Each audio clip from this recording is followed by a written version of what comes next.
पितामह का पश्चाताप यहाँ शुरू होता है कि यार उस दिन ना पता नहीं क्या हो गया था, इन बाहुओं से रक्त को फाड़ करके बाहर निकल जाना चाहिए था। धमनियों में रक्त का ऐसा प्रवाह हो कि हृदय फाड़ के बाहर आ जाए। अगर आप कुछ कर नहीं सकते, मर तो सकते हो ना, ये देख तो नहीं सकते ना, ये सारे कार्य क्यों नहीं हुए उस दिन मुझसे। नमस्कार मित्रों, स्वागत है आप सभी का आपके अपने चैनल पर। और हम इस समय वाचन कर रहे हैं, पाठन कर रहे हैं प्रबंध काव्य कुरुक्षेत्र, जो कि लिखा गया है द ग्रेट दिनकर जी के द्वारा। और ये शांति पर्व के आधार पर, महाभारत के शांति पर्व, जो कि आपने शांति पर्व इस चैनल पे जाकर के जो मूल महाभारत का प्रकरण है मैंने बनाया है वीडियो, व्यासकृत महाभारत से बनाया है, लेकिन ये एक प्रबंध काव्य है जिसको दिनकर जी ने यहाँ पर लिखा हुआ है। तो काव्य प्रेमियों के लिए ये प्रकरण बहुत अच्छा है, बहुत सुंदर है, बहुत पॉपुलर है। और मैं पाठन कर रहा हूँ, आज चौथे सर्ग का पाठन कर रहा हूँ। पहले सर्ग में जो महाराज युधिष्ठिर है उनके अंदर की जो वेदना है बाहर निकलती है कि ये हमने क्या कर दिया। दूसरे में पितामह के पास आते हैं और तीसरे में पितामह समझाते हैं कि युद्ध आवश्यक क्यों था, युद्ध हुआ क्यों, ये तुमने थोड़ा किया है, तुम नहीं भी करते तो क्या होता, और अगर तुम नहीं करते तो अपना धर्म नहीं करते या तुम अपना कर्तव्य नहीं करते, ये जो तुम्हारा अधिकार है वो नहीं करते, तो उसका समाज पर क्या प्रभाव पड़ता है। ये सारी बातें पितामह ने यहाँ पर समझाई हैं स्पष्ट तरीके से। चौथे सर्ग, आज के सर्ग में पितामह का पश्चाताप है। कई सारे अधर्म मेरे सामने हो गए, मैं कुछ नहीं कर सका, क्यों नहीं कर सका। तो जो पश्चाताप है ना, वो बड़ा घनघोर होता है, भयंकर होता है। कई सारे पश्चाताप हमने देखे हैं इस पूरे महाभारत में। जितने भी बड़े बड़े योद्धा थे, चाहे कर्ण ने करा है, दुर्योधन ने करा है, इन सभी ने पश्चाताप किया है किसी न किसी पर्व में। ये पितामह का पश्चाताप है जो कि आज हम देखने और पढ़ने वाले हैं। तो मैं शुरू करता हूँ। ब्रह्मचर्य के व्रति, धर्म के महास्तंभ, बल के आगार, परम विरागी पुरुष, जिन्हें पाकर भी न पा सका संसार। किया विसर्जित मुकुट धर्म हित, और स्नेह के कारण प्राण। जो उनका अधिकार था वो धर्म में दे दिया। पिता को क्या चाहिए था, पिता को विवाह करना था, विवाह नहीं कर पा रहे थे, एक कंडीशन थी, आकर के एक ऐसा व्रत ले लिया कि उनका नाम भीष्म पड़ गया। तो किया विसर्जित मुकुट धर्म हित, और स्नेह के कारण प्राण। पुरुष विक्रमे कौन दूसरा, हुआ जगत में भीष्म समान। अतिशयोक्ति बिल्कुल भी नहीं है। पूरे महाभारत में, इस पूरे महाभारत में एक दूसरा ऐसा योद्धा आपको नहीं मिलने वाला है जो पितामह की बराबरी भी कर सके। अब आता है प्रकरण की शरों की नोक पर लेटे हुए गजराज जैसे, थके टूटे गरुण से स्नन्न पन्नगराज जैसे, मरण पर वीर जीवन का अगंबल भार डाले, दबाए काल को सायास संज्ञा को संभाले। जो अपने काल को भी संभाल सकता है, दबा सकता है, ऐसी संज्ञा पितामह को दी जाए, अतिशयोक्ति नहीं है, वास्तविकता है। क्योंकि मृत्यु वहां प्रतीक्षा कर रही है कि चलिए कब चलेंगे। पितामह ने कहा को उत्तरायण होने दो फिर चलते हैं। तो ऐसे महाभट कोई और नहीं था इस पूरे महाभारत में। मैं मानवों की बात कर रहा हूँ। पितामह कह रहे कौन थे, ऐसे रण की कथा है। जो कथा हुई, क्यों हुई, कैसे हुई, क्या होना चाहिए था, ये सारी बातें कौन थे, मतलब कुंती के ज्येष्ठ पुत्र से कह रहे हैं। विचारों की लड़ी में गूंथते जाते व्यथा हैं, हृदय सागर मथित होकर कभी जब डोलता है, छिपी निज वेदना गंभीर नर भी बोलता है। जब हृदय का जो सागर है ना अंदर, वो जब डोलता है तो गंभीर नर कितना भी गंभीर क्यों ना हो, कितना भी सीरियस पर्सन, कितनी भी सीरियस पर्सनैलिटी क्यों ना हो, जो दुख है, जो करुणा है, जो वेदना है, बाहर निकल ही आती है। कठोर से कठोर व्यक्ति को आपने रोते हुए देखा होगा, मैंने देखा है। पितामह की अवस्था भी वैसी ही है। पितामह कहते हैं कि चुराता न्याय जो रण को बुलाता भी वही है। अगर 5 गांव दे दिए होते, वो आधा राज्य दे दिया होता, तो रण क्यों होता, महाभारत तो होता ही नहीं, कुरुक्षेत्र मैदान ही रह जाता। तो चुराता न्याय जो रण को बुलाता भी वही है, युधिष्ठिर सत्व की अन्वेषणा पातक नहीं है। स्वधर्म के लिए युद्ध भी करना पाप नहीं कहा जाता। स्वयं की रक्षा करना, अपनों की रक्षा करना, अधिकारों के लिए लड़ जाना, धर्म के लिए लड़ जाना पाप नहीं कहलाता है। नरक उनके लिए जो पाप को स्वीकारते हैं, न उनके हेतु जो तन में उसे ललकारते हैं। सहज ही चाहता लड़ना नहीं कोई किसी से, किसी को मारना अथवा स्वयं मरना किसी से नहीं, दुशांति को भी तोड़ना नर चाहता है, जहां तक हो सके निज शांति प्रेम निभाता है। सहज मतलब आराम से, बिना किसी कष्ट के या बिना किसी बात के कोई न किसी को मारना चाहता है, न मरना चाहता है। मगर यह शांति प्रियता रोकती केवल मनुज को, नहीं वह रोक पाती दुराचारी धनुज को। शांति प्रियता की बातें सिर्फ मनुष्यों को शोभा देती हैं, लेकिन जो मनुष्य रहते हुए दानव बन चुका है उसे ये सारी बातें समझ ही नहीं आएंगी ना बेटा। तो मगर यह शांत प्रियता रोकती केवल मनुज को, नहीं वो रोक पाती है दुराचारी धनुज को। धनुज क्या शिष्ट माना को कभी पहचानता है, विनय की नीति कायर की सदा वह मानता है। धनुज मतलब वो दुष्ट व्यक्ति, वो दानव, उसको लगता है कि जो विनय वगैरह है ना ये कायर लोग करते हैं, हमारे पास तो बाहुबल है तो हम युद्ध करेंगे, जीतेंगे। फिर कहते हैं कि समय ज्यों बीतता त्यों त्यों अवस्था घोर होती है, अन्य की श्रृंखला बढ़कर कराल कठोर होती है, किसी दिन जब महाविस्फोट कोई फूटता है, मनुज ले जान हाथों में धनुज पर टूटता है। अति हो जाती ना कि यार अब नहीं हो रहा है, उस समय जो है मनुज अपने प्राण को हाथों में लेता है कि अब जो होगा देखा जाएगा, और टूट पड़ता है धनुष से भी, काल से भी, कराल से भी। न समझो किंतु इस विध्वंस के होते प्रणेता, समर के अग्रणी दो ही पराजित और जेता, नहीं जलता नखिल संसार दो की आग से है, अवस्थित ज्योन जग दो चार के ही भाग से है। युधिष्ठिर क्या हुताशन शैल सहसा फूटता है, आग क्या अपने आप फूट जाती है या अचानक से फूट जाती है, कभी क्या वज्र निर्धन व्योम से भी छूटता है, बिना बादल के बिना बारिश के कहीं आपने बिजली चमकते हुए देखा है क्या। अनलगिरी फूटता जब ताप होता है अमल में, कड़कती दामिनी विकराल धूमा कुल गगन में, महाभारत नहीं था द्वंद्व केवल दो घरों का, अनल था पुंज था इसमें भरा अगणित नरों का। सिर्फ दो घरों की बात नहीं थी, सिर्फ तुम्हारी दुर्योधन की बात थी ही नहीं। अरे भैया जो विष सभी लोगों ने यहाँ पर 11-11 7-7 अक्षौहिणी सेनाएं आ गई थी, क्या तुम्हारे लिए आई थी। उनके मन में भी कहीं ना कहीं कोई ना कोई विष था। आप आगे देखने वाले हैं क्या विष था। तो न केवल यह कुफल कुरुवंश के संघर्ष का था, विकट विस्फोट यह संपूर्ण भारतवर्ष का था। युगों से विश्व में विष बहती आ रही थी, धारित्री मौन हो दावाग्नि सहती आ रही थी, परस्पर वैर शोधन के लिए तैयार थे सब, समर का खोजते कोई बड़ा आधार थे सब। प्राणी मात्र में युद्ध चल रहा था, बस एक आधार मिल जाए, कोई बात मिल जाए, लड़ लेंगे भिड़ लेंगे, देखा जाएगा। अब आधार क्या क्या हो सकते हैं और कारण क्या हो सकते हैं।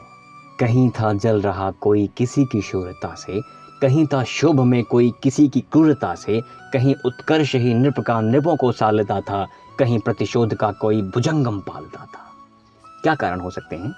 कोई किसी की शूरता से जल रहा था, कोई किसी की क्रूरता से तबाह था, कोई राजा के कि फला राजा आगे बढ़ रहा है, जल रहा था, और कोई प्रतिशोध लेकर के मन में बैठा हुआ था।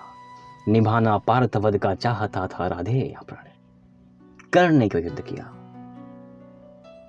कर्ण ने अर्जुन को मरने की प्रतिज्ञा की थी, तो निभाना पार्थवध का चाहता था राधे यथा प्रण, द्रुपद का चाहता गुरु द्रोण से निजवैर शोधन। द्रुपद क्या चाहते थे, अपने ही मित्र से द्रोण का वध चाहते थे, पुत्र पैदा कर लिया, यज्ञ कर लिया। तो शकुनी को चाहत ही कैसे चुकाए ऋण पिता का, मिला दे धूल में किस भांति कुरकुल की पताका।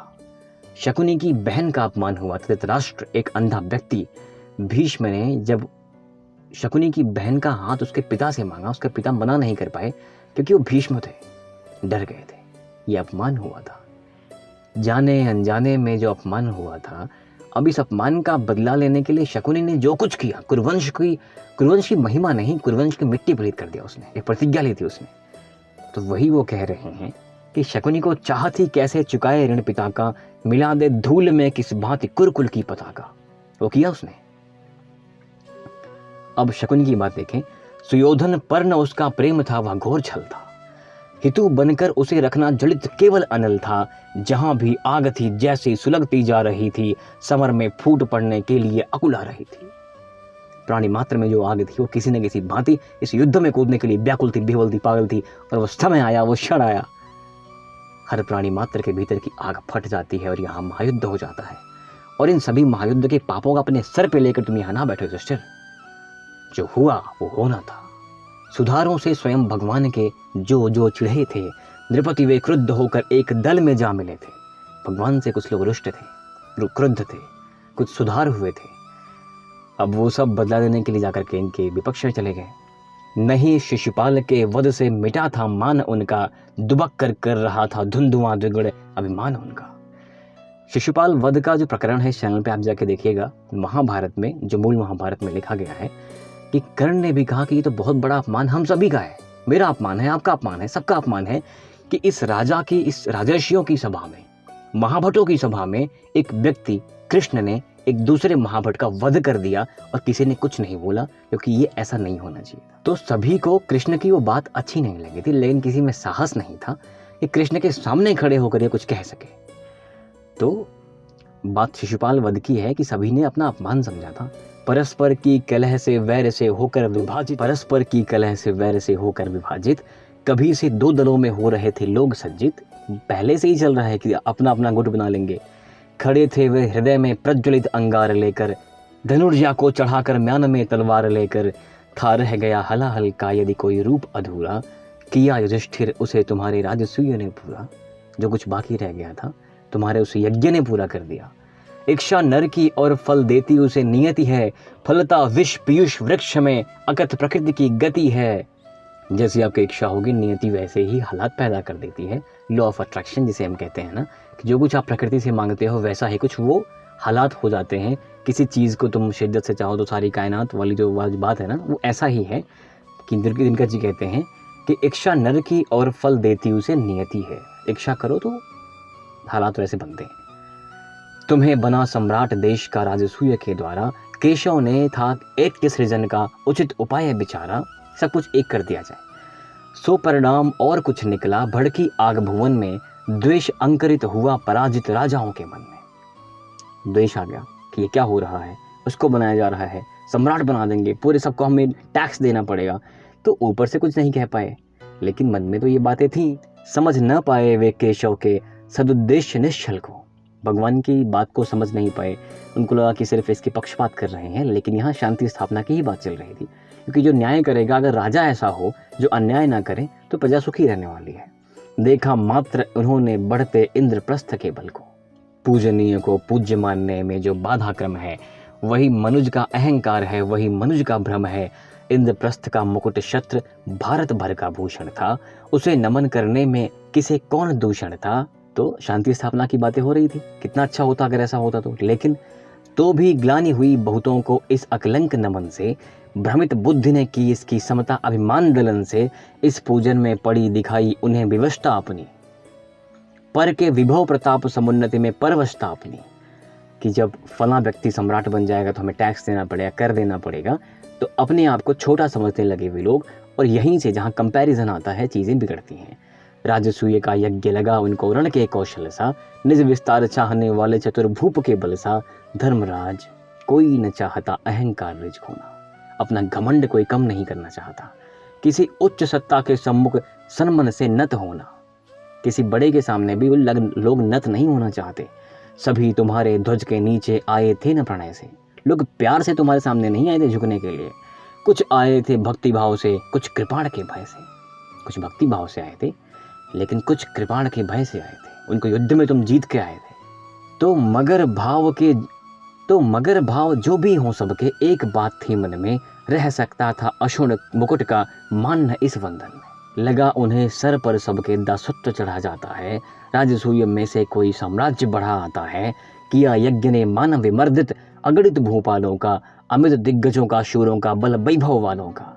यज्ञ अपनी जगह थी, भावनाएं क्या वहां से निकल गई, मैसेज क्या वहां से निकल गया, हालात कैसे बन गए। वही हालात जो हैं एंड में जाकर के आपसे युद्ध करवाते हैं। वहां पर लोग पार्टीशन कर लेते हैं, कोई इधर कोई उधर चला जाता है, मन में द्वेष उत्पन्न हो जाता है कि यार ये फला व्यक्ति कैसा हो गया। सच है सत्कृत किया अतिथि भूपों ने तुमको मन से, अनुनय विनय शील समता से, मंजुल मिष्ट वचन से।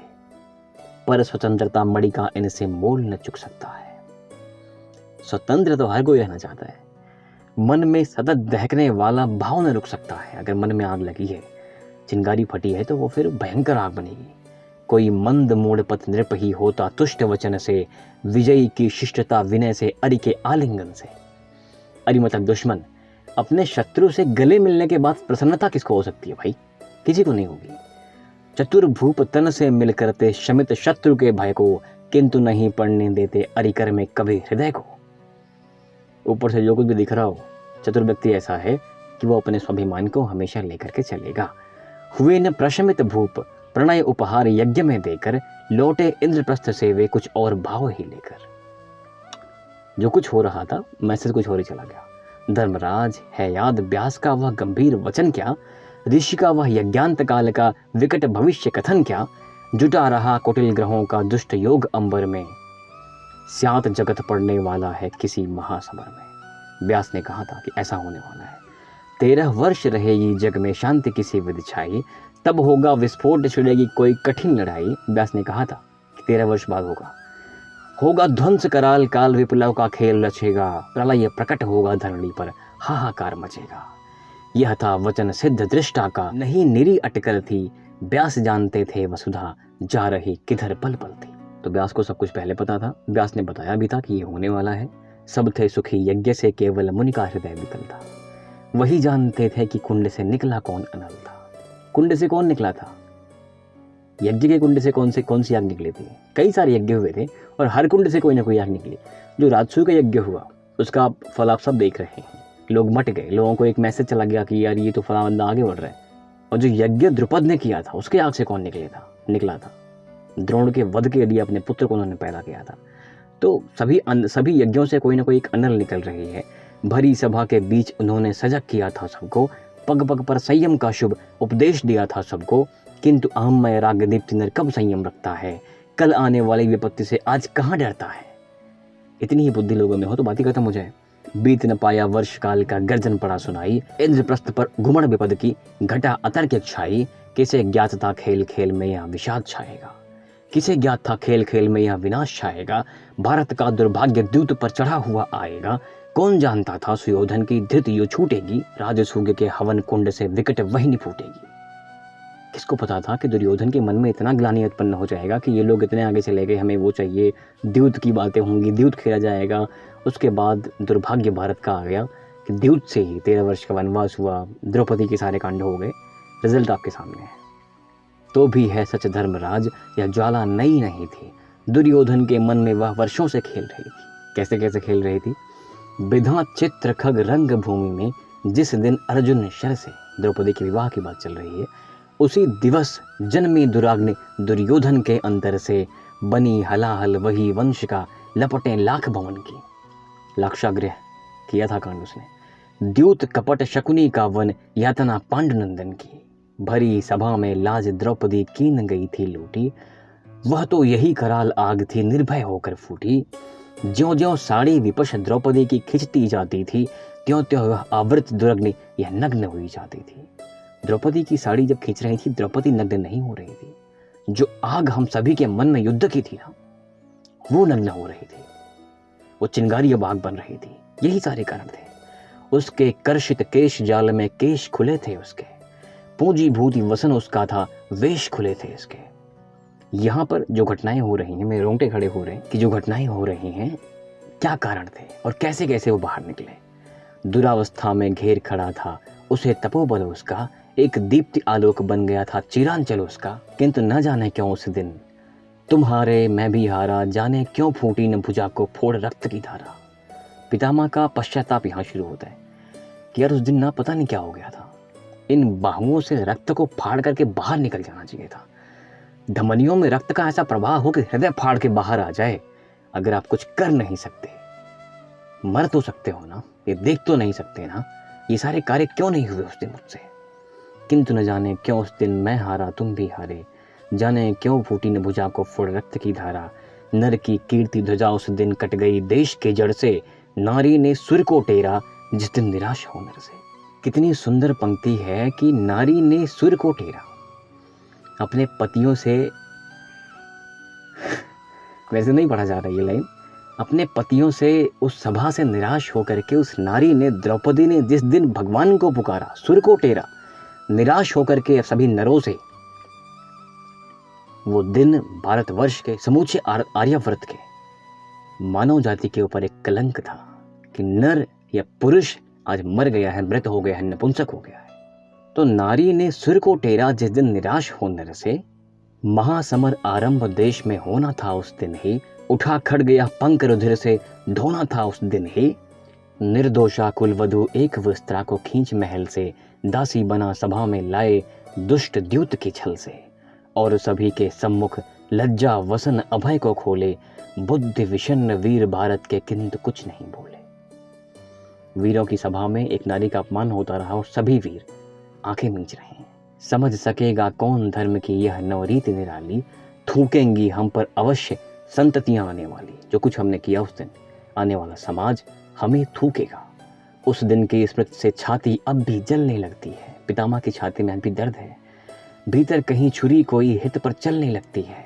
धिक धिक मुझे हुई उत्पीड़ित सम्मुख राजवधूटी। धिक्कार है मुझको मेरे जीवन को कि मेरे समक्ष ये सारे कांड हुए और उसका अपमान हो गया। मैं कुछ नहीं कर सका।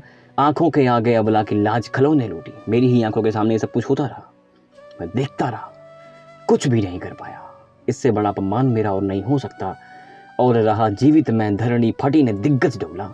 ये सब कुछ देखकर मैं जीवित रहा। धरती नहीं फट गई, दिग्गज नहीं डोल गए। गिरा न कोई वज्र अंबर गरज क्रोध में बोला। जिया प्रज्वलित अंगारे सा मैं आजीवन जग में। मैं संपूर्ण जीवन एक प्रज्वलित अंगारे की तरह जीवित रहा। रुधिर नहीं था, आग पिघल कर बहती थी रग रग में। मेरे शरीर में मेरा जो जवानी है, मेरी जो बचपन है, मेरा जो जीवन है, जो पुरुष है, जो पुरुषार्थ है मेरा, खून नहीं बह रहा था रगों में, आग बह रही थी। यह जन किसी का अनुचित दर्प न सह सकता था। कैसा था मैं? कहीं देख अन्याय किसी का मौन रह सकता था। आज तक जीवन में कभी किसी का अन्याय नहीं देखा मैंने। लेकिन क्या हुआ उस दिन? सो कलंक वह लगा नहीं धुल सकता जो धोने से, भीतर ही भीतर जलने से या कष्ट फाड़ रोने से। ऐसा जीवन जिया है मैंने, आग की भांति जिया है मैंने। पवित्र हूं मैं, लेकिन उसके बाद भी ऐसे कांड मेरे सामने हो गए। मैं कुछ नहीं कर सका। इससे बड़ा कलंक मेरे लिए नहीं हो सकता। मैं कुरुवंशी हूं, मैं पुरुष हूं। क्या कर दिया मैंने? अपने वीर चरित्र पर तो मैं प्रश्न लिए जाता हूं। जो चरित्र में आ रहा है उस पर तो प्रश्न खड़ा हो ही है। धर्मराज पर तुम्हें एक उपदेश दिए जाता हूं। शूर धर्म है अभय दहकते अंगारों पर चलना। शूर धर्म है क्षणित असी पर धर कर चरण मचलना।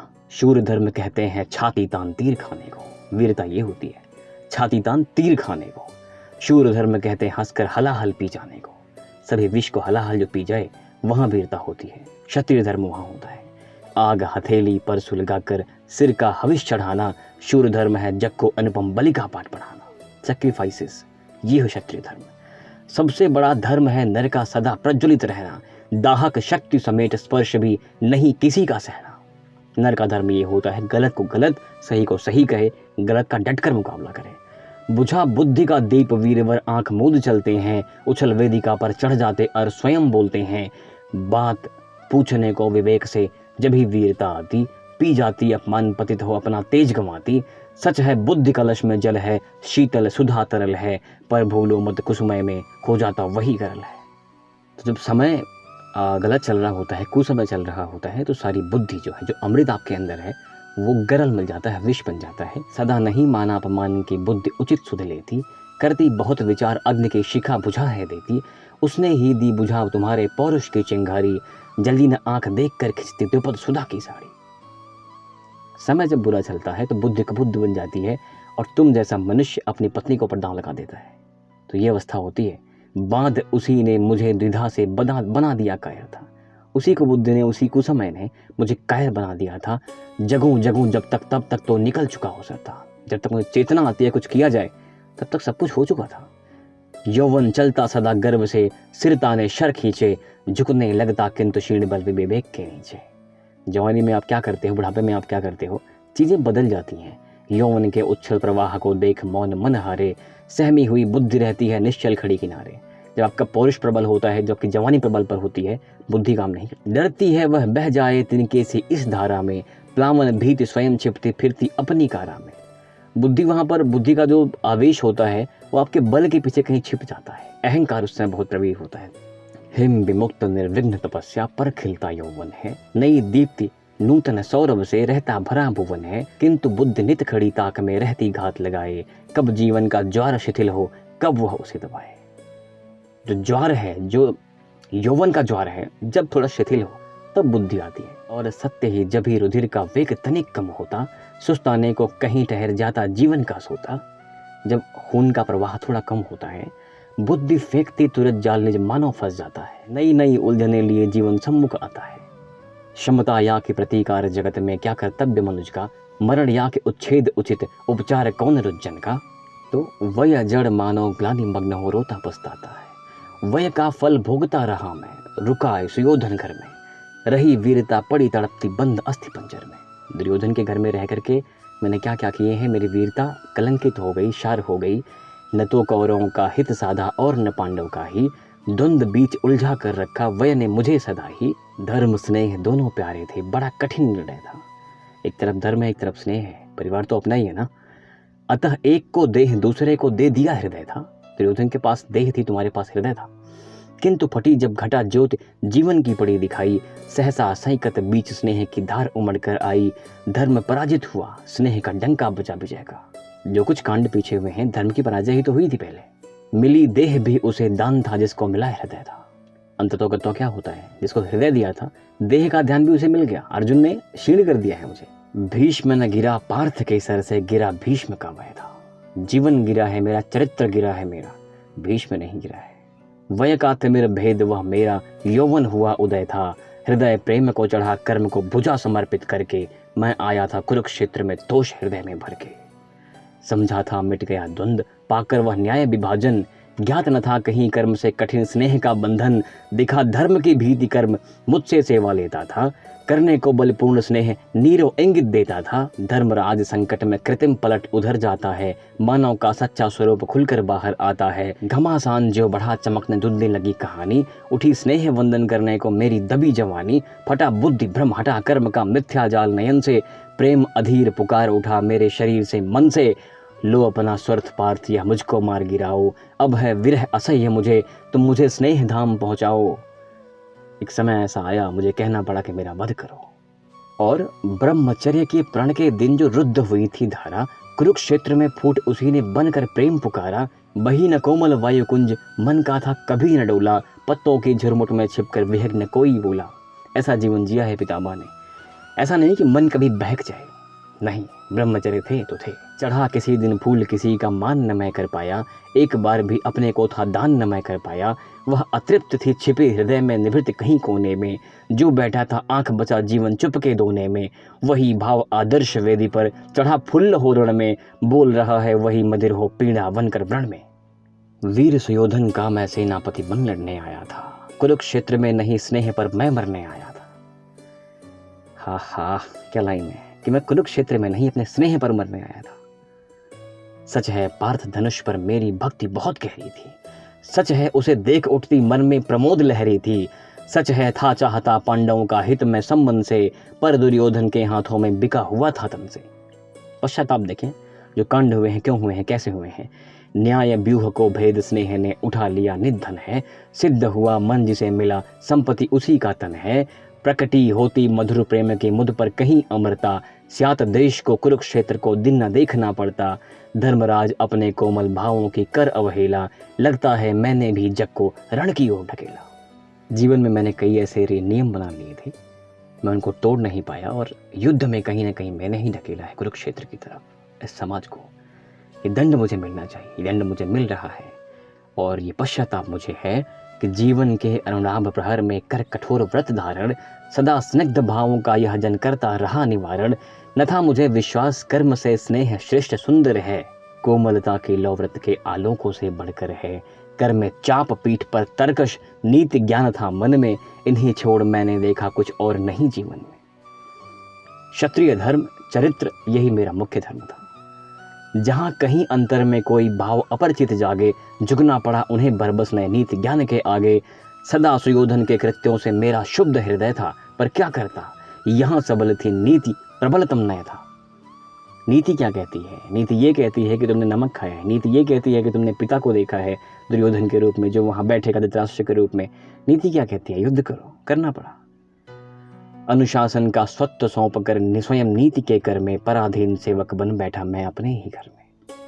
पश्चाताप हम देखें। बुद्धि शासिका थी जीवन की, अनुचर मात्र हृदय था। मुझसे कुछ खुलकर कहने में लगता उसको भय था। कह न सका वह कभी भीष्म तुम कहाँ बहे जाते हो। न्याय दंड धर कर होकर भी अन्याय सहे जाते हो। मेरी बुद्धि मुझसे कभी ये कही नहीं सकी। प्यार पांडवों का मन से, कौरों की सेवा तन से। सद पाएगा कौन काम इस बिखरी हुई लगन से। बढ़ता हुआ वैर भीषण पांडव से दुर्योधन का। मुझ में बिंबित हुआ द्वंद बनकर शरीर के मन सा। किंतु बुद्धि ने मुझे भ्रमित कर दिया नहीं कुछ करने। सत्य छीन अपने हाथों का हृदय वेदी पर धरने, कभी दिखती रही बैर के स्वयं शमन का सपना, कहती रही कभी जग में है कौन पराया अपना। राजद्रोह की ध्वजा उठाकर कहीं प्रचारा होता, न्याय पक्ष को लेकर दुर्योधन को ललकारा होता। ये सारे काम मैं कर सकता था। स्यात सुयोधन भीत उठाता पग कुछ अधिक संभल के, भरत भूम पड़ती न स्यात संसार में आगे चल के। ऐसी निर्जन नहीं होना पड़ता ये सब कुछ नहीं होता अगर मैं ये कर पाता। पर सब कुछ हो चुका, नहीं कुछ शेष कथा जाने दो, भूल वो बीती बात नए युग को जग में आने दो। मुझे शांति यात्रा से पहले मिले सभी फल मुझको, सुलभ हो गए धर्म स्नेह दोनों के संबल मुझको। सारे धर्म सारे फल मुझको मिल गए हैं, मेरे कर्तव्य या मेरे कर्म का फल मुझको मिल चुका है। ये होना था मेरे साथ, शर पर लेटना था मेरे साथ। देह धर्म स्नेह सब कुछ मिल गया है मुझे, मैंने हृदय तुमको दिया था, अर्जुन ने शरीर भी ले लिया है मुझसे। खैर ये सारी बातें छोड़ो, ये सारी बातें जाने दो। एक नया युग आ रहा है, हम अस्त होते हुए सूर्य हैं, पुत्र हमें अस्त होने दो। ये सारी बातें कह करके अपनी वाणी को विराम यहाँ पर देते हैं। चौथा सर्ग यहाँ समाप्त होता है, 5वां सर्ग आएंगे जल्द ही अगले हफ्ते। आपके सपोर्ट के लिए बहुत बहुत धन्यवाद। Thank you very much. जय हिंद।